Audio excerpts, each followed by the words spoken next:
اور مولانا فضل الرحمان نے بھی یہی کہا ہے ان سے کہ جو چیز سیاسی ڈائلاگز اور گفتگو سے حاصل ہو سکتی ہے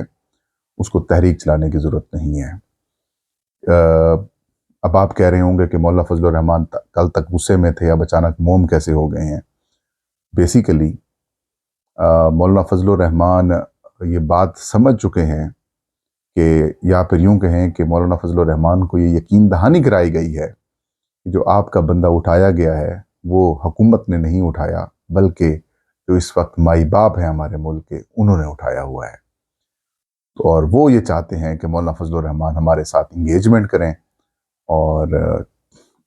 جو مسودہ ہے، جو ڈیمانڈ ہے ان کی، اس کے اوپر آئیں۔ اب آپ کہہ رہے ہیں کہ ڈیمانڈ ان کی کیا ہے؟ دیکھیں، پیپلز پارٹی اور مولانا فضل الرحمان کے درمیان جو جس ایگریمنٹ کے اوپر یا پھر جس مسودے کے اوپر اتفاق ہوا ہے، اس مسودے کے اوپر مسلم لیگ نون اور جو طاقتور حلقے ہیں وہ بالکل نہیں آ رہے۔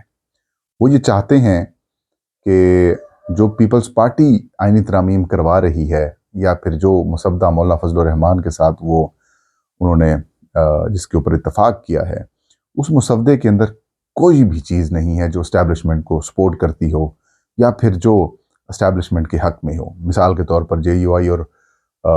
پیپلز پارٹی کے مسودے میں ہے کہ ملٹری کورٹس نہیں ہوں گی، اس میں سویلینز کا ٹرائل نہیں ہوگا، جو الٹیمیٹلی اس وقت آپ کہہ سکتے ہیں کہ جو اسٹیبلشمنٹ ہے اس کی ڈیمانڈ ہے، اور بڑی سخت قسم کی ڈیمانڈ ہے۔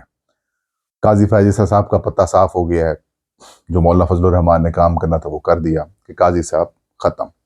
اور آپ کو پتہ ہے کہ قاضی صاحب کے خاتمے سے مراد یہ کہ ان کو ہٹانے کے لیے یا پھر ان کی ایکسٹینشن روکنے کے لیے عمران خان نے تو کہا کہ اگر اسٹریٹ موومنٹ بھی چلانی پڑے تو آپ وہ چلائیں اور زور زبردستی سے ان کی ایکسٹینشن کو روکیں۔ اب مولانا فضل الرحمان نے ان 1.5 مہینے کے دوران یہ بات قائل کر لی ہے انہوں نے پیپلز پارٹی کو کہ دیکھیں قاضی صاحب کی ایکسٹینشن نہیں ہوگی، قاضی صاحب کو آئین عدالت میں بھی نہیں بٹھایا جائے گا، آئین عدالت بھی نہیں بنائی جائے گی۔ اور کل تک بلاول بھٹو زرداری صاحب یہ فرماتے تھے کہ آئین عدالت بنائے بغیر ہم پیچھے نہیں ہٹیں گے، قائد اعظم کا خواب تھا، میری ماں کا خواب تھا، یہ تھا وہ تھا۔ اب وہ سپریم کورٹ آف پاکستان کی بینچ تک آ گئے ہیں۔ پھر جو چیز حاصل کی گئی وہ یہ کہ ہائی کورٹ کے اختیارات میں کمی نہیں ہوگی، وہ برقرار ہے، سپریم کورٹ کے اختیارات برقرار رہیں گے، سپریم کورٹ برقرار رہے گی، آئین عدالت نہیں بنے گی، 65 سال کی عمر سے زیادہ لوگ نہیں جائیں گے، اور سب سے اہم بات قاضی فائز کے جانے کی ہے۔ جو اس وقت جو مین باٹم لائن ہے وہ یہی 4-5-7 چیزیں تھیں۔ انسانی حقوق، بنیادی انسانی حقوق کے اوپر کوئی قدغن نہیں لگائی جائے گی، اور آرٹیکل 8 کے اندر کوئی ترمیم نہیں کی جائے گی۔ مطلب اس قسم کی جو چیزیں تھیں جس کو آپ سمجھ سکتے ہیں کہ اگلے آنے والے دنوں میں ایک بڑی مسائل کی وجہ بن سکتی تھی، تو ان چیزوں کو مولانا فضل الرحمان نے مسودے سے ہٹوا دیا ہے۔ اب جو سب سے بڑا معاملہ بنا ہوا ہے وہ یہ ہے، جو کہ پی ٹی آئی کے کنسرنز ہیں۔ میں یہ سمجھتا ہوں کہ پی ٹی آئی کی جو وکلا لیڈرشپ ہے، جنہوں نے مولانا فضل الرحمان کے ساتھ بیٹھ کر ساری گفتگو کی، ڈرافٹ دیکھا، ڈرافٹ کے اوپر اعتراضات لگائے، اب معاملہ یہ ہے کہ مولانا فضل الرحمان اور پیپلز پارٹی اس بات کے اوپر ایگری ہیں۔ تحریک انصاف کی جو وکلا لیڈرشپ ہے، جو لیگل ٹیم تحریک انصاف کی آئی تھی، جس نے یہ دونوں جو پیپلز پارٹی اور مسلم JUI کے درمیان مسودے کے اوپر اتفاق ہوا ہے، اس کو سٹڈی کیا ہے، کامران مرتضیٰ اس کے ساتھ شامل تھے۔ اس مسودے میں انہوں نے پینل جو جائے گا چیف جسٹس کی تعیناتی کے لیے، اس کے اوپر اعتراض بالکل نہیں کیا تحریک انصاف کی لیڈرشپ نے۔ اب مولانا فضل الرحمان نے کہا کہ آپ یہ مسودہ پڑھیں، جن چیزوں کے اوپر آپ کو اتفاق نہیں ہوتا وہ ہمیں بتائیں، اور پھر ہم اس کو تبدیل کرانے کی کوشش کریں گے، یا پھر ان کے ساتھ نیگوشیٹ کریں گے، تاکہ مثال کے طور پر آپ جسٹس منصور علی شاہ کو جو سینئر موسٹ چیف جسٹس بنیں گے جج، اگر وہ آپ کو اعتراض ہے کہ پینل نہ ہو بلکہ سینئر موسٹ رہے تو آپ یہ بات کریں۔ لیکن انہوں نے نہیں کی۔ انہوں نے کہا کہ جو مسودے کے اوپر لکھا، جو آپ نے کہا ہے وہ بالکل ٹھیک ہے۔ اب وقت گزر گیا، پھر جوڈیشل کمیشن آف پاکستان کی تشکیل ہو یا پھر آئینی عدالت کی تشکیل کے حوالے سے جو کمیٹی بنائی جاتی ہے، جو آئینی عدالت کی تشکیل کے حوالے سے جو اختیارات جو ڈھانچہ ہے، اس کے اوپر بھی کہا کہ ٹھیک ہے۔ بعد میں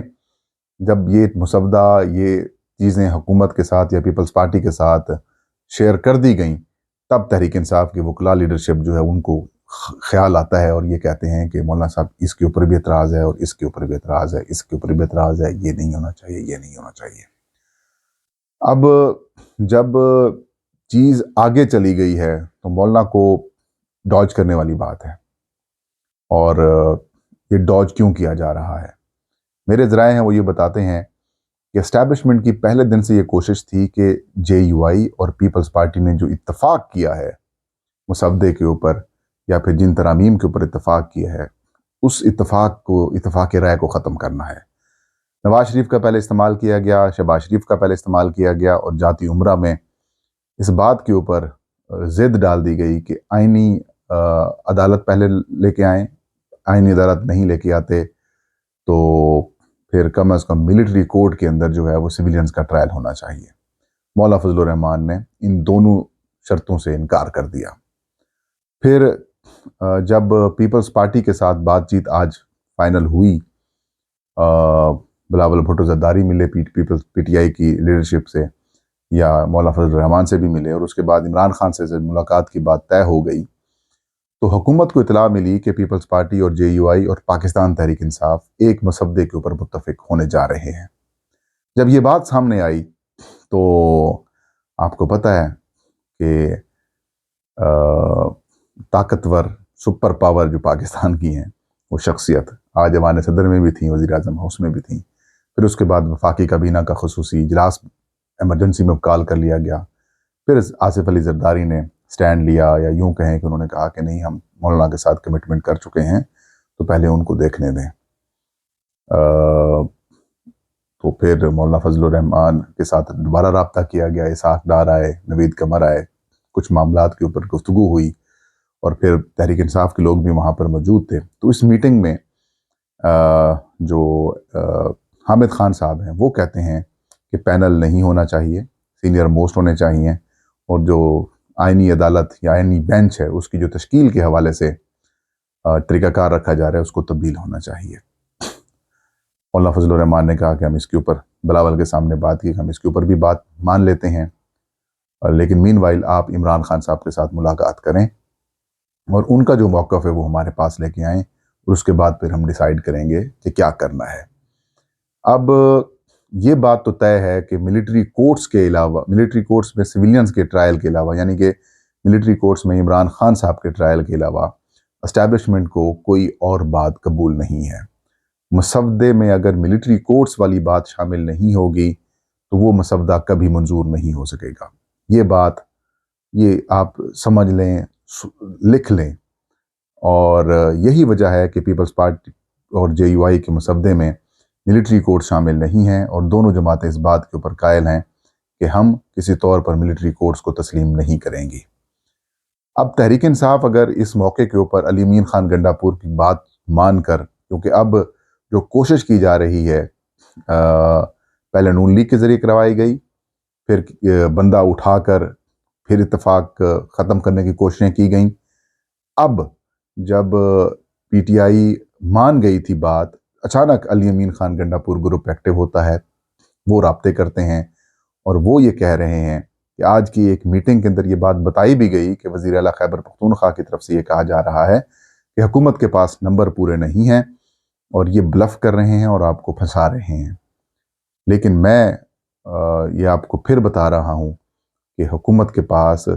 نمبر پورے کرنے کا پلان مکمل طور پر موجود ہے۔ الیکشن کمیشن سے یہ قومی اسمبلی کی سیٹیں پوری کروا لیں گے، اور سینٹ میں انہوں نے بندے جو ہیں وہ پہلے سے ہی مینج کیے ہوئے ہیں۔ اب اس راہ میں سب سے بڑی رکاوٹ جو ہے وہ پاکستان پیپلز پارٹی بنی ہوئی ہے۔ پیپلز پارٹی نے مولانا فضل الرحمان سے یہ کہا ہے کہ اگر آپ کے مسودے کے اوپر ہم ایک ہو جاتے ہیں تینوں، P T I, Peoples Party اور جمعیت علماء اسلام، کہ اس میں آئینی بینچ ہو، چیف جسٹس جو ہیں وہ پینل کے اوپر جائیں، اور جو ججز کی تعیناتی کا جو طریقہ کار ہے وہ 18ویں ترمیم والا بحال کیا جائے، ججز کی عمر جو ہے ریٹائرمنٹ کی 65 سال ہو، اور آئینی جو ملٹری کورٹس ہے وہ نہیں ہوں گی، آئین کے آرٹیکل 8 میں بھی کوئی ترمیم نہیں ہوگی، اور